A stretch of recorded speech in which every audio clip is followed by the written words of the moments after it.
The Skeleton Crew 2020 Halloween Special.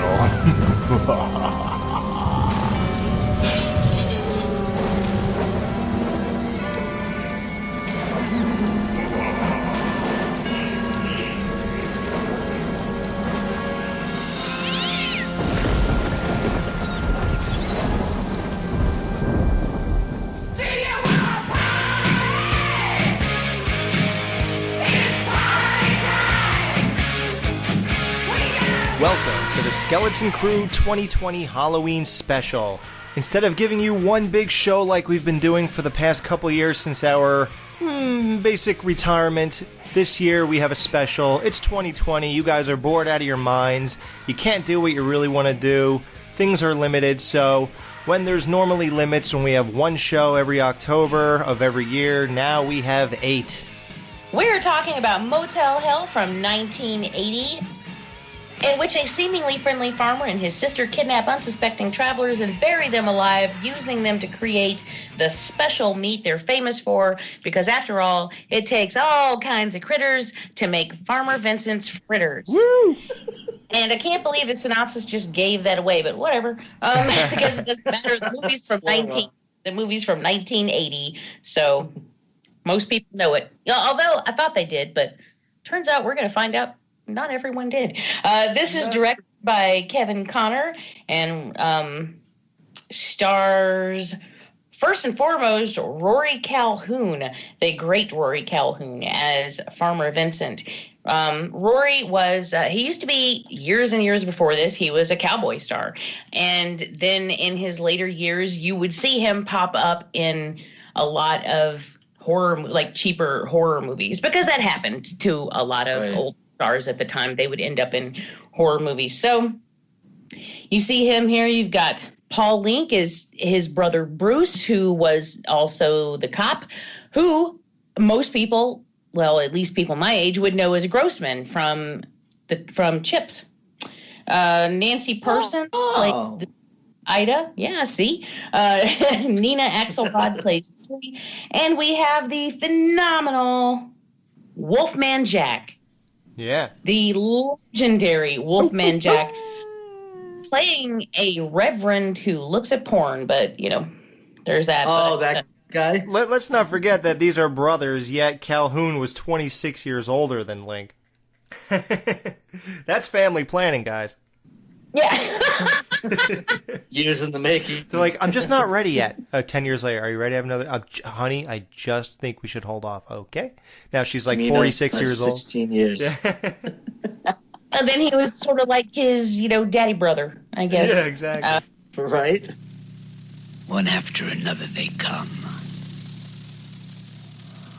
Never hearing those sounds from the secret garden.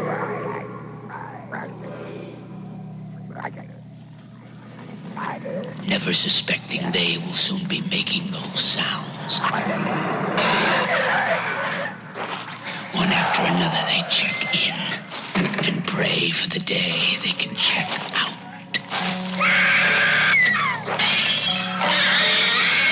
Motel Hell. Coming October 31st from United Artists. Just in time for Halloween. What happens here is that there is a motel. It's called Motel Hello, but the O is blinking. And so it's Motel Hell. We're first introduced to Farmer Vincent when this family is leaving, and he sells these smoked meats that he's apparently famous for, but only within, I think he said 100-mile radius, because he did not use preservatives. And so people come from all around to buy his smoked meats, to stay at this motel, and having no idea that there are sinister things going on. And we meet Terry, who she gets into an accident with her boyfriend, and Vincent takes her back to his house and lets her sleep it off and wake up and everything. And when she wakes up, she's like, "Oh, where's my boyfriend?" And he's like, "Oh, well, we buried him." Now, first of all, what? What the fuck? You can't do that. And Bruce even said, well, actually, I think Bruce first defends him. And then he's just like, "Oh, no." But you can't, that makes no sense at all. You don't just like find a dead body and then like, oh, gotta bury it. Like that's not how it works. But for whatever reason, she doesn't run away screaming when he tells her that. Right. But then she ends up staying on the farm with his crazy sister Ida, who is a mess. And I love that song. You're eating out my heart and soul, babe. She's like eating a chicken leg dipped in peanut butter and singing that song. But the characters here, that is what I love most about it. These characters are crazy. Like, they're just nuts. You've got like not Sonny Bono in a plastic tutu getting all oiled up. That was not Sonny Bono. Wow. Yeah, it's his girlfriend, and because they're coming to stay at this hotel because they think it's a swingers motel. It's not, but we've got Clavin, who is part of this like really rough band that gets into an accident and they get caught. And then we have some ski instructors who are traveling on the road and they get caught. So we have all kinds of different characters here. I think they're all very unique and fun. And this is just one of those, it's a movie that kind of like it's like a lighter Texas Chainsaw. Really lighter. Well, Toby Hooper was supposed to direct this movie. I believe. It's funny that you said that because I was just like, oh, this movie completely ripped off Texas Chainsaw 2. And then I looked at the years. I was like, oh. Yeah, apparently nope. not. Yeah. The other way around, apparently. But it has that, that backwoods crazy family vibe, or like a tourist trap, which is another one of my favorite movies. So this is just one that it used to play all the time on Saturday, Sunday afternoons. And that's where I fell in love with it when I was a little bitty. And it was just one of those movies that used to be in rotation all the time back in the day. And yeah, I grew up with it, have always loved it, still love it now. And I wanted to share that with you guys. Now, I know that I know what one of you is thinking, maybe. I don't know.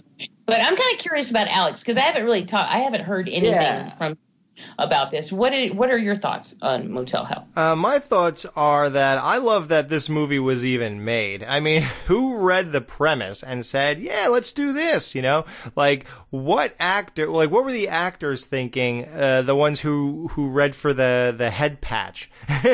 Like, they were like, oh, so I'm gonna just sit there and gargle and have all these bizarre noises come out? Like, it's just, like, the absurdity. Everything about this movie's absurd. Even the little stuff, like, these customers come there to buy meats at this guy's place, and he walks up to your private personal vehicle and sticks one of these goddamn bumper stickers on your car. I'm like, dude, get that fucking thing off my car. I don't want that shit on my car.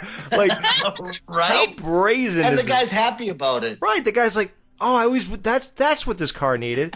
Yeah, like, I everything's absurd. Even, like, Jamie said, burying this dude, like, oh, well, we buried him already. Like, what? I just woke up. What do you mean you fucking buried him? Then, like, they're gonna... Under extenuating circumstances, he says. Like, what circumstances? Excuse me? He fell off a motorcycle or whatever. Like, right. What's so extraneous?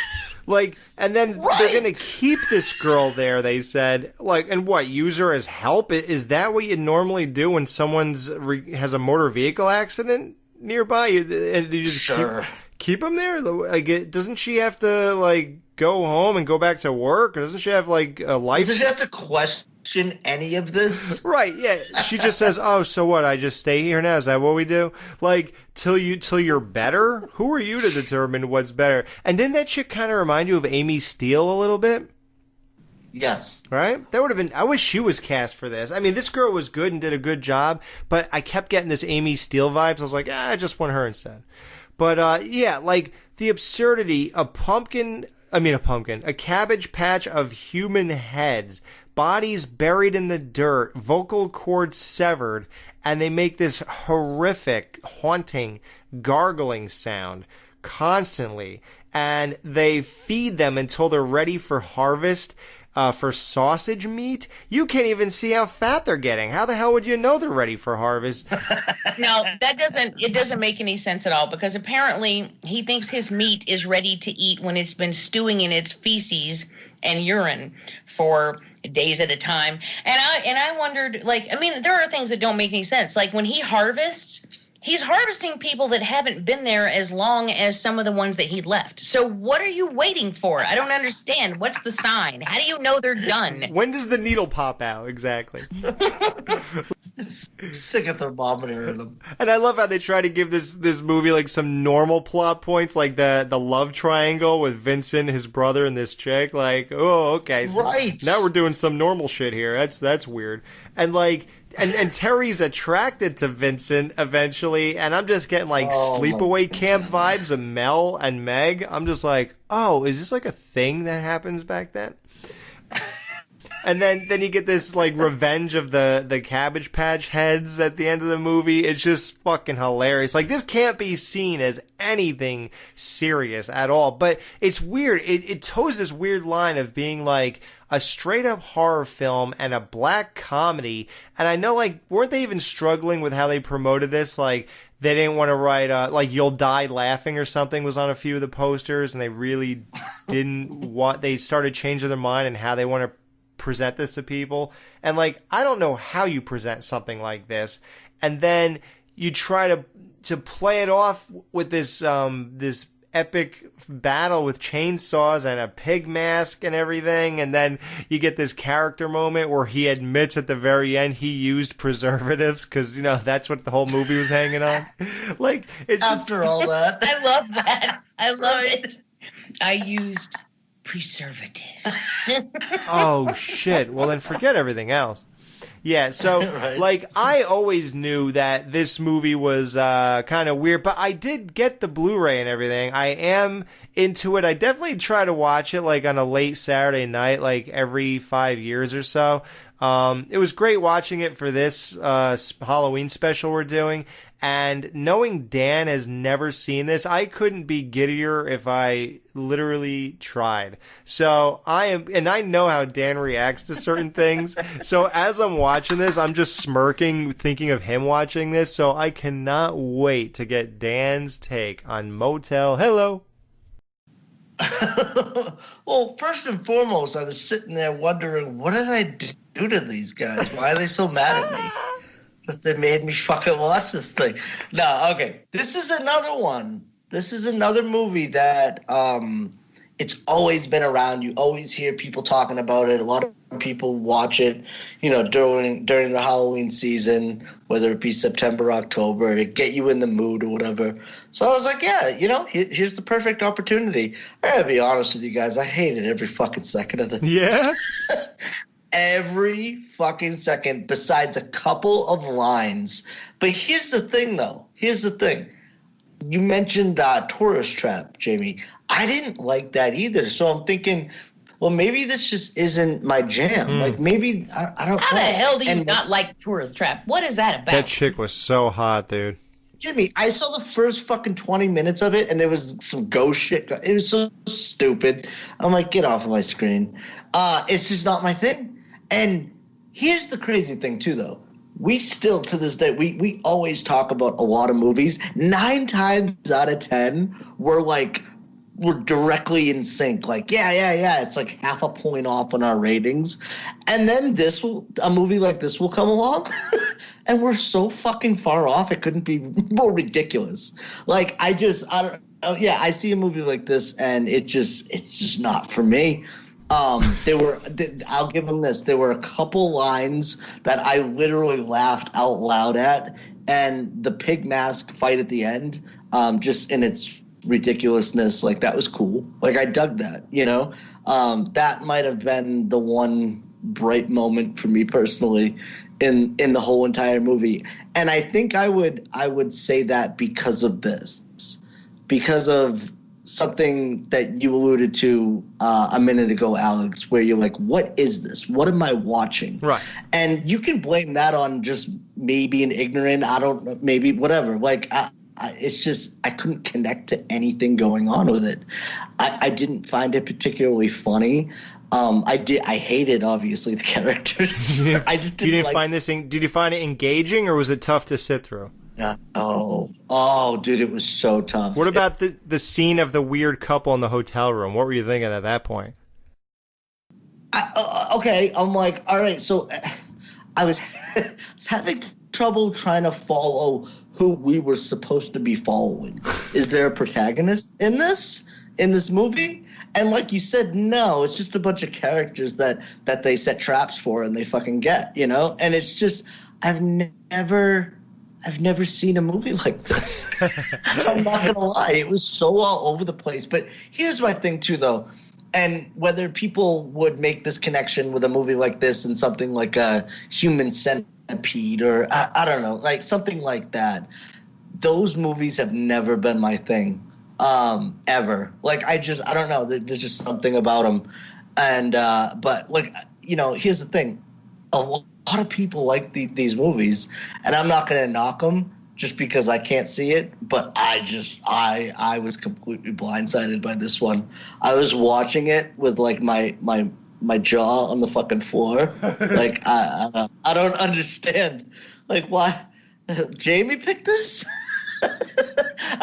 Yeah, man. But I'm glad you. I mean, I just yeah. Right on, though. Well, you want to hear the real kicker? This is what Matt and Dave decided to open up Banana Laser with. This was their first review ever. That, to me, makes more sense, though. I think because it was 1980 and they wanted to do, like, all the 80s or something like that to start their show. But, like, yeah, Motel Hell was the first review in Banana Laser, so... It's a popular movie. Here's the thing, and I know that I'm that guy because a lot of people are like, you hear this movie pop up all the time, and I mean, maybe I'll watch it again. I'm lying. I'm never gonna watch that fucking thing again. But like I just yeah. I mean, this is why I love it though. Like it just shows you that, like, you know, we all definitely don't agree on everything all the time, for sure. 9 times out of 10, we're usually just like, yeah, I see what you're seeing, and I agree, and I like that. But I got nothing. Jamie, if you had to sell this movie to Dan, like to try to say, well, you know, try looking at this, try looking at that, and, you know, you got to consider this, got to consider. What would be your case? Let's make believe you're in court. Oh, put me on the spot. Well, that's funny that you should say that because You're out of order. Thought I already did. Like I feel like I threw out everything I had in the beginning of this movie because, like, or in the beginning of this discussion, because I knew just all right, I didn't know he hated it, but like I knew that it was not his favorite. And does that make you sad? No, it makes me sad because I wish you had taste, but it doesn't. You motherfucker. No, I'm kidding.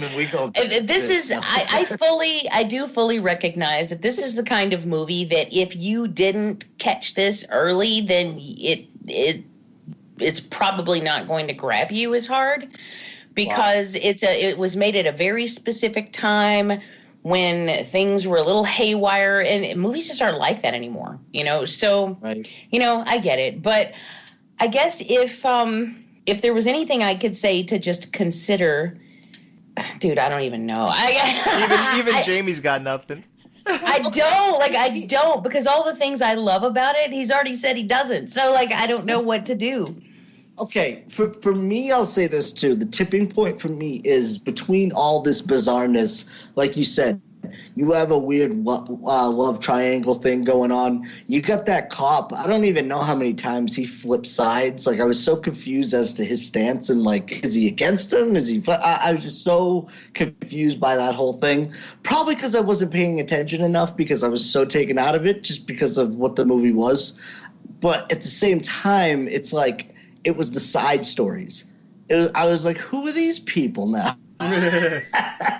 They just kept introducing new people, and like I said, I get it. I do get it.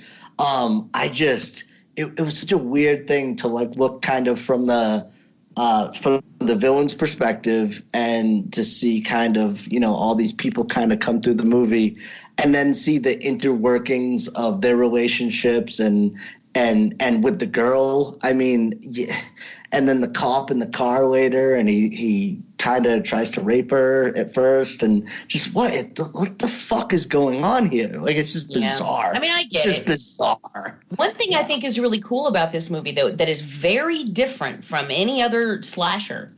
Typically, we're introduced to a group of people all at the same time that are all together, and they end up going into the situation, and then you have like one or two coming out of the situation. In this instance, we have Terry, who is our main protagonist. She's the one that we follow throughout the movie. But instead of having everybody like in a group, like a group of kids or whatever, they keep throwing them at us like they're introduced, like it would be if you were to go to like a motel where they were trapping people kind of thing. So it wouldn't be a one big group all at once. It would be people trickling in. And then, we get an idea of how long he's been doing this when Bruce finds the cars that were sunk in the swamp. Right. And the interesting thing to me is that he's been doing this all this time, and Bruce has no idea. And this is his brother, and he doesn't know. Like, he know that he makes these meats. He eats the meats. He loves the meats, but he has no idea that Vincent and Ida have this whole little garden of buried people. Like, Bruce knows nothing about that. So, Jamie, you just said something. You said a car sunken in the swamp at a motel. I know. Interesting. Yeah. Well, hey, that's another thing too. It wasn't very motel centric, was it? It was. No, not really. I thought it was going to be more about that itself. No, you're right. Do you know what I mean? Yeah, you're right. I mean, you don't because most of the people that he got. On the road. Trapped him on the road, not that the only ones that actually came to stay at the motel were the sex couple, but all the other people, he trapped them on the road and took them there, which honestly is really safer because, for his business, because if you have people, people would know where they are. So if you're trapped, you got Arbogast. Arbogast. Yeah, if there's an Arbogast around there, what is it, Santa Mira or something that this takes place? Like, you have Arbogast. You don't want the people touching things and signing those books that they checked in and stuff like that. Yeah, I mean, look, I'm not championing this movie myself, but I have watched it about 4 times, and it's not the most enjoyable sit-through or anything. It's not amazing. It's not crazy engaging or anything, but I'm a sucker for the whole 80s vibe and grittiness and the way the lighting is and the way people acted back then and the approach to horror. It had all that. It had all that. But now that you point out that it didn't have the motel thing like a strong narrative for that kind of makes me bummed out a little bit. I'm not even sure what it is. It's like, it's just all about in their house. It's about the sister. And the other triangle is that the sister seems to not like this chick, so she's trying to drown her in the lake and stuff, or whatever that was. Well, I think she's afraid that once, if Vincent gets married and move, to this chick, then she's afraid she's going to lose her spot. Right. Yeah. And also there's jealousy there because he talked about like teaching Terry how to smoke meats and teaching her the secrets, and Ida doesn't want that. He's gonna show her, all right. That's her thing, But the she's the one who knows apart from him. So the casting of Ida is amazing too. Like, this person's an actor. Like, yeah. How about her death at the end? Like. Right? She's just buried up. You see her red socks and her legs kicking.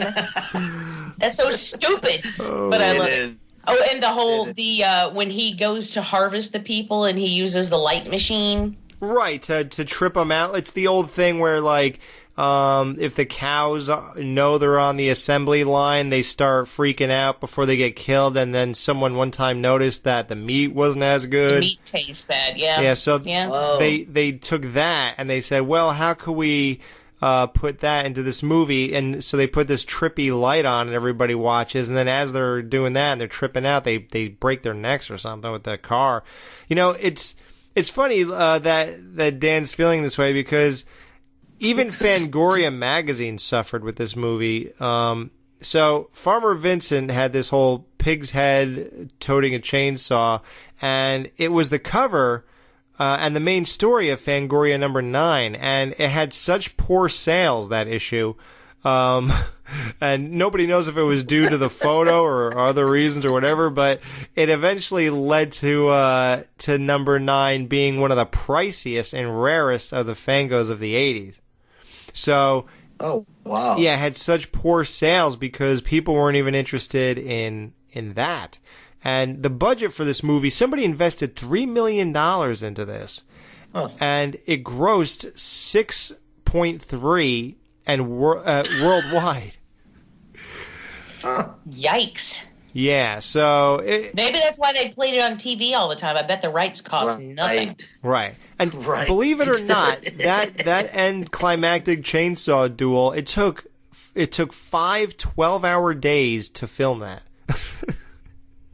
Really? Could you tell? See, but that was entertaining, though. See, I thought, okay, this movie's so bizarre anyways. It's nice to, in the last, 4 minutes, because I was like, this thing is winding down. We got a little dope, it feels like that's iconic. I feel like I've seen that before, whether I actually have or not, just because of, the Saw movies. No, Jamie, wasn't there another movie where a dude was with a chainsaw and he had a pig's head? Like a recent movie? Remember that? Came out 6 to 8 years ago. What is this? Is it Madison County is called. Madison County? Yeah.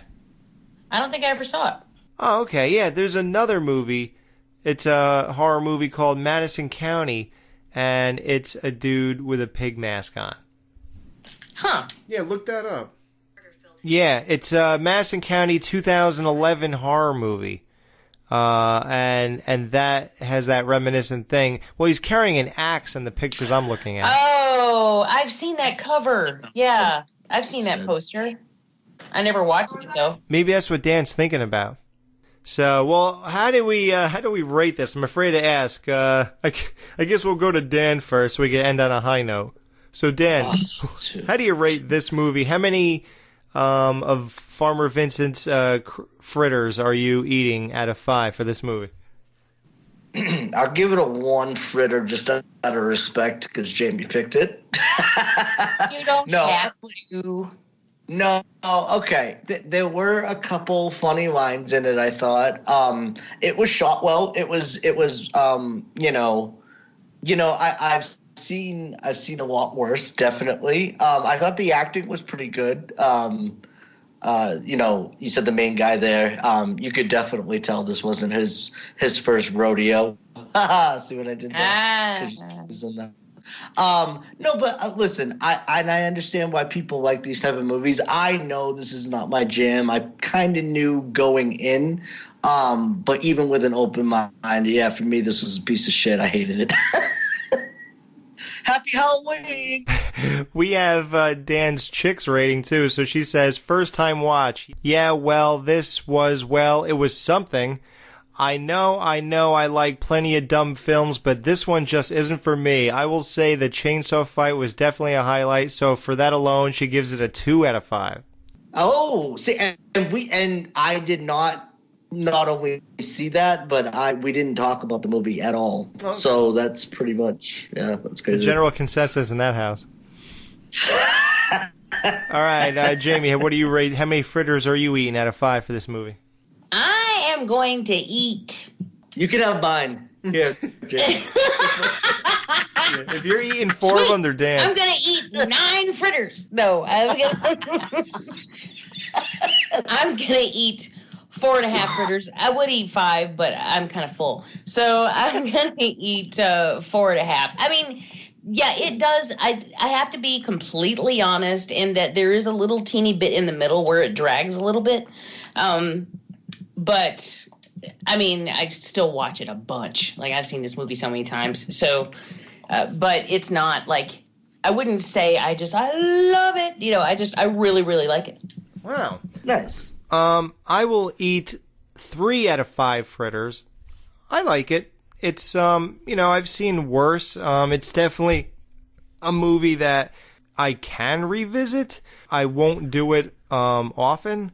But, you know, every once in a while I'm in the mood to watch this. If anything, I might just start forwarding stuff from now on. And then just getting to, like, moments I like, you know, because I could always use that once in a while, and I could do without a good chunk of this movie. It's just not, it's not very engaging. It's not super interesting. It's not crazy well executed or anything like that. It's just, I think what really it thrives on is the vibe and its craziness. It's just over the top, batshit crazy, and it's just ludicrous. This whole movie is absolutely ludicrous. That anyone even backed it, that anyone shot it, that anyone agreed to direct it, or even agreed to do the lighting in this movie. Like, any of it is insane. Or even people who agreed to do the heads scenes. I just don't know what I'm watching here. It's, but for that, those are all positives, really, because I kind of like movies that really shouldn't have been made. I'm actually a fan of stuff like that, so that's why I'm able to revisit this every, 5 to 7 years. So, yeah, it's all that and a bag of fritters. Man, you just refreshed how much I do really love this movie. I want to change my rating. Uh-oh. She's going for the full bite at the end. I did. Well, because hearing you talk about it, I was like, you're like, oh, it's not this, it's not that, it's not this, it's not that. And I'm like, man, I do love this movie. I want a 5. Oh, man, she moved it up. She moved up the show's average of the rating.